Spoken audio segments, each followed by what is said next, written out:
G'day YouTube, Mike White here with another quick Bitcoin update. So the news of the day is basically the news that KimDotcom's MegaUpload 2.0 has kind of been postponed for a couple of days. So he was supposed to be launching it on the 5th anniversary of when it was shut down 5 years ago.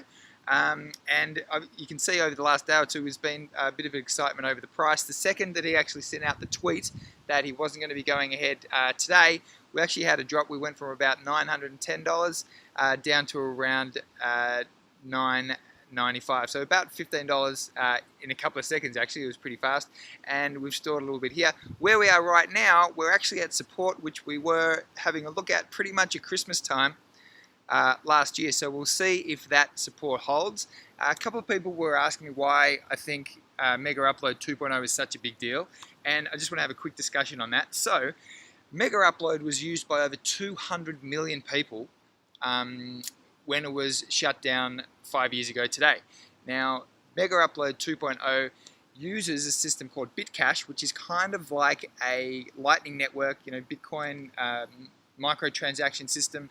And so if 5% of people who were using the MegaUpload number one, now KimDotcom has all these people on the list ready to actually say, hey, we're back, all the rest of it, and it was growing massively at the time that it was shut down.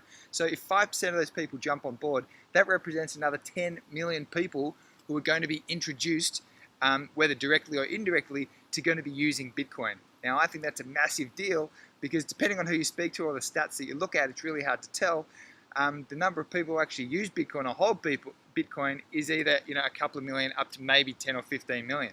So if 5% of people who were using MegaUpload number one jump onto MegaUpload number two and are learning a little bit about Bitcash and how the system works, that could effectively double the number of people who are actually using the Bitcoin network. So I think it's absolutely massive.